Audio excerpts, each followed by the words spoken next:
Yeah, good afternoon. Yeah, welcome to Trashy Bags. Thank you, Mr. Elvis. I heard you are the factory manager of Trashy Bags Africa. So please, can you tell us a little bit about yourself and how long you've worked with Trashy Bag? Yes, my name is Elvis, rightly, as you said. Actually, it's an interesting story that in the very beginning, I was Mm. also a professional archaeologist. So Oh, okay. I used to do a lot of work supporting research work in the area of archaeology and anthropology in Ghana and in the other parts of the world. But I got involved with the Trashy Bags in 2008 because I also got fascinated about finding a solution, joining a solution team to see what we can all do together to help with the problems that we have, particularly with plastic. So at the very beginning, it's interesting that we're doing very simplistic products. And then the idea at the very initial stage was try to absorb these plastics into making something. And at that moment, it's not as it is today, making upcycled great products out of upcycling and then out of waste plastic.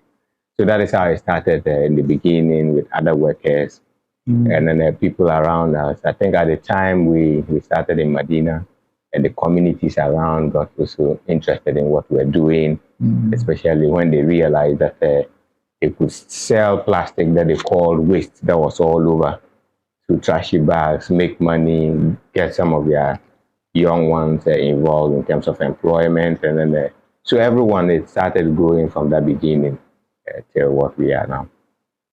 Oh, okay, that's very nice. So you've not only told us a bit about your work history with Trashy Bag, you've also been able to put in a little bit of how Trashy Bag has started. So I also like to know what the mission and vision for Trashy Bag is and how you are trying to meet that with environmental development. Yeah, I think the biggest one has been the environmental aspect of it, because we our very survival is much dependent on the environment. So we share that common mission that however little that we should be involved in terms of building solutions and then bringing transformations to save planet Earth. So that has been the bigger one. So joining other groups, individuals, corporate institutions over the years has built a remarkable story in trying to see Ghana change as compared to what we see now. And then we know in the recent past, it wasn't that the story wasn't so grievous like it is now when most of what we use in terms of packaging was all organic material, mostly organic material. So there's something we can do, means that that's part of our mission to be able to join hands with people through education, sensitizing people about the hazards of plastic, and then through innovation, see what we can then do instead of complaining and talking about the problem. We rather visit the problem with solutions, which is what we're doing, Trashy Bags now. That's quite a very interesting story. So now that you've told us what your mission is, you are trying to reduce plastic waste in our environment, And right? then also by doing that, creating employment, Creating because very significantly, the people that collect these plastics on daily basis, all people from all walks of life, they sell to us. So Yes. the motivational factor has been that they know there's income for the material. So it's creating employment for that category of people. Some who work with us indirectly also. And then we have our full-time staff working here Yeah. that at various times we increase our capacities when we get bigger orders. And so it's employment for diverse groups of people. And then it's also the situation where we have projects like the school bag project, Yes. where the awareness, the educational aspect, we have a sponsorship from other people. We make the bags, put in contents, give to the school children, and they become ambassadors Oh, okay. of a change and in terms of recycling. Wow. So these not only just impacting our community by eliminating waste, but also creating jobs and then helping people out with jobs, Exactly. basically. Yes. And also the self-empowerment spirit. When we do that, we realize that a lot of people, despondency is also the other factor. they have good ideas, but what to do with the idea has always been a challenge also. So we believe also in building people, scaling up their capabilities, building that self-empowerment spirit in people. Wow. So our workforce is a typical example where we have our chief designer. He is not being to a professional design like design institution, but he stopped. He's able to make virtually every product that we make here. Oh, okay. And then our workers, we have a segment of them that came with no knowledge at all about how to pedal a machine, but they can make a very fascinating product now. So it's a situation where we say believe in yourself and you can do it. And that has been also our mission going forward, because we know when we build that in a bigger capacity, you have so many people involved, we'll be able to effect a much bigger positive input. Okay, that's very interesting. I'm just a little curious. How many people started the Trashy Bag Africa, and then looking back from you started in 2007. Yes. So looking back all these years, how far have you come in? What are some of the improvements and developments you've noticed yourself? Yes, we started, I think, barely, if I remember very well, about just 8 people. It was even much less, and then from the very start, and then it started going from that point. And then we've had situations along the line over the years when people just contract us to, as part of their corporate social responsibility, to make huge quantities of certain products. We had at a point in time Yara asked us to make 10,000 school backpacks. So when it comes to that situation, we employ more people. And so that is how we've been expanding. And we've seen also over the years that it's really working very well. Sometimes people get frustrated because the pace at which we want to see change is not growing at that pace. But you can tell the difference when these were not into this kind of project, recycling a lot of plastics. We've recycled over 30 million of these plastics that would have been on the street. So because of that, we've seen the changes on the environment, communities that have been involved, schools that have been involved, and then also institutions that get involved to get their materials recycled. Corporate institutions, to mention a few, Unilever, Yara in the past, and then also, Unilever, we have Nestle Ghana, and then companies like that getting on board. Okay, that's very wonderful.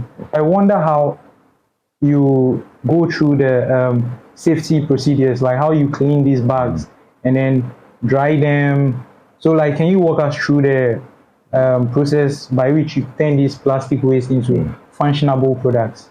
Yes, like I said in the beginning, we are trying to solve environmental problems. Yes. So you don't want to do that, also generating another environmental problem. Yes. So we are very much aware that these materials are collected from different sources. In the very beginning, almost 99% was plastic that was thrown away and then collected again. Yes. But over the years, now people know there's a value for the material. They keep them at home, schools, and then public places. They gather them in canteens, so they are not that dirty. But we are very particular about quality control because over years now, we've sold our products to virtually the whole world. So we are very, very particular about quality control. Wow. So the quality control starts from the sensitization of the people that don't throw away in the first place. You can keep, and then when you bring the material, it's already in good condition, not in a deplorable condition. So then we have a section of our workers who will then cut them all open because we want to wash the inside as well as the outside. So we do the washing through 3 different stages using liquid soap, disinfectant, and then after the 3rd stage, we are sure it's clean, and then we dry them in the open sun. But then the quality control process continues to the very end. So from there, those who sort the material into production will also check, make sure that they are up to the standard that we need. And anything that is rejected is either re-washed or re-cleaned or given to other companies that recycle in a different way because they are able to melt and then make granules and pellets and other stuff. And then when it goes to the production, basically every product that we make here, we split them into parts. So, and then we have people assigned to do various parts at different times. So everyone, before you pick a part to continue the next process, you assess it, even though there will be a particular person who is dealing with quality control. And so every single stage, there's a monitoring to make sure that it doesn't pass the stage if it's not up to the standard or quality that we want, till the very last point where the bag is completed and it's finally assessed before it's taken to stock or displayed in a showroom for sale.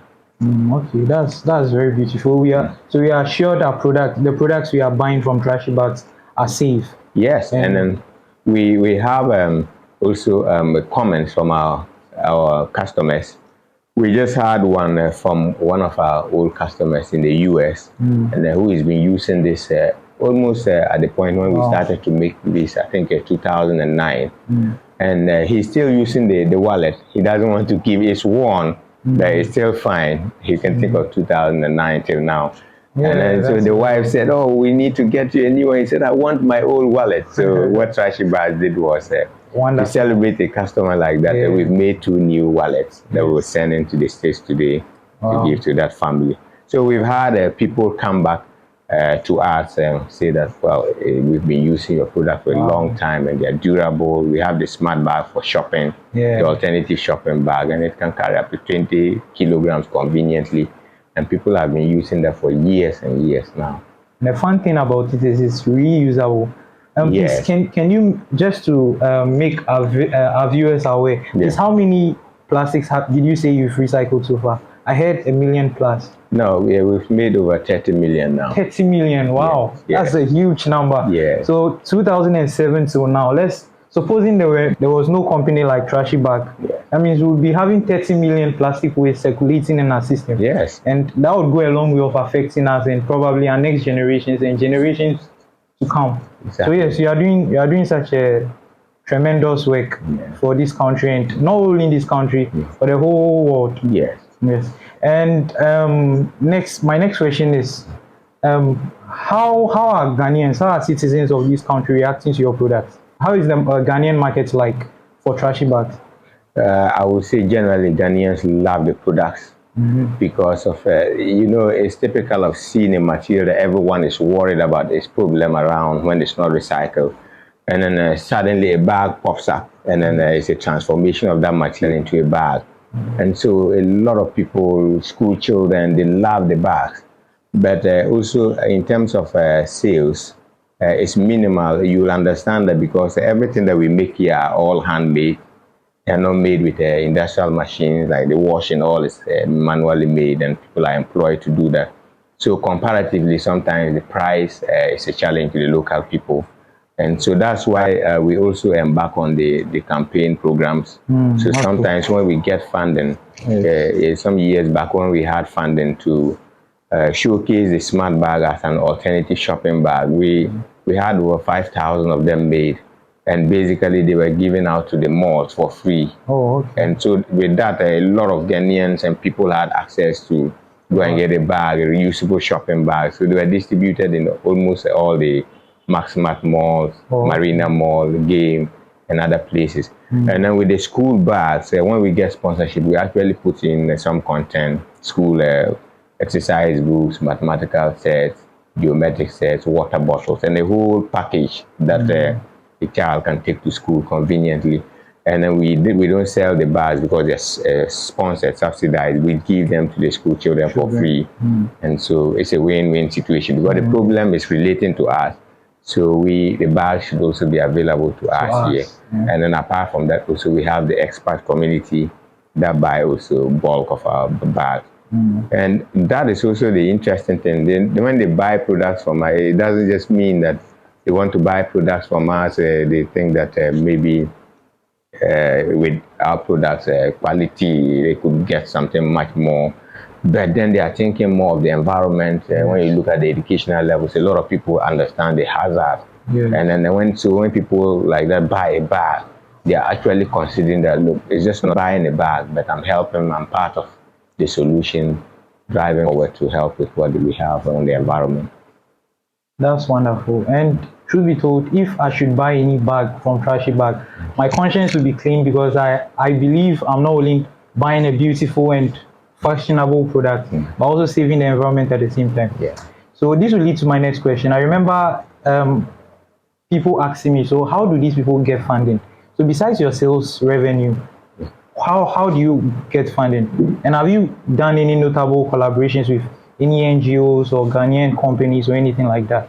Yes. So over the years, what happens is that we have corporate institutions with also the embassies. There was a time that we had the Australian High Commission, Wow. the British High Commission, Wow. and then yes, the French embassy supporting for the school bag project.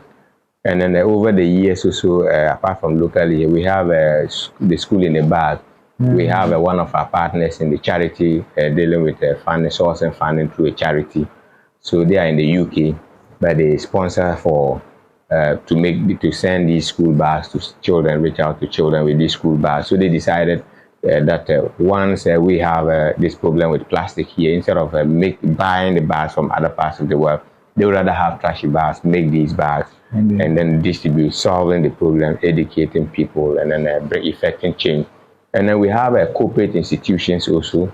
So very recently we have Unilever. Oh, okay. You know, Unilever have vast range of products. Geisha. So yeah, Geisha, they have Geisha, Omo, and a whole lot. Pepsodent and Sunlight, Sunlight, a whole range of products. Key soap, and apart from that, also we have Nestle Ghana, and they also make a Milo and a whole range of products as well. So these companies are all getting involved. Also using materials, they are reject materials. We make different kinds of bags and products out of that also. Oh, okay. Okay, that's very interesting. Very, very interesting. I think you've already answered all the questions I would love to ask. And I've seen, not only have I come to understand how safe your products are, how you are saving the environment, I've also realized you're also making economic impact. You are creating jobs, not only for the educated and people with degrees or certificates, but also to the uneducated ones who still need the money to survive. And that's a very remarkable thing to do. And we all as Ghanaians really appreciate you. And the fact that you've been able to reach the global stage where you are getting recognitions from the Australian High Commission and people in the US and all around the world are buying your products. That's very beautiful. And I would like to ask this question. If I'm sure there are young people out there who would also like to venture into the recycling business, doing things like what you are doing. What would be your advice to them, and what are some of the challenges they would come across? Yeah, I think the first challenge is normally people want to hit the road being big or start really very huge. But sometimes you have to start minimally. You study the conditions, see what is practically workable, what is not workable. And so a lot of people start very nicely and then they fall on the wayside because they get frustrated when they are hit by one or two challenges. But how we have survived over the years is also to overcome challenges, product challenges. You can imagine if you have over 400 or 500 different kinds of products, and then everyone is, oh no, they are not nice. You know, it can be frustrating. But we have not had that situation. Means that we have always been innovative. We're changing all the time, making new brands, new products, sharing new ideas. And so with the young ones, and then the other thing, that's one thing that they have to master to understand, to start small and then you can scale up or go big.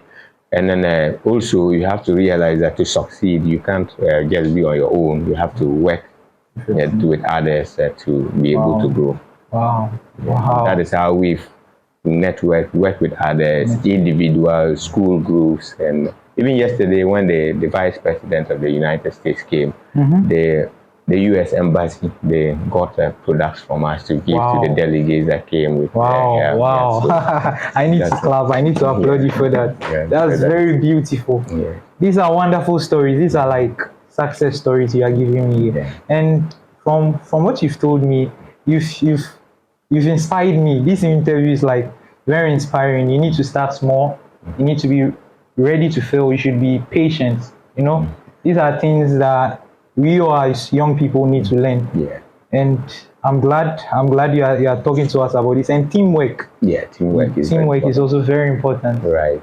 Thank you very much. Thank You're you very, welcome. very much for your time. Yeah, thank you. Viewers, once again, this is Mr. Elvis, the factory manager for Trashy Bags Africa, and I'm Jeremiah. Stay tuned for more exciting videos from Trashy Bags and ourselves. Peace.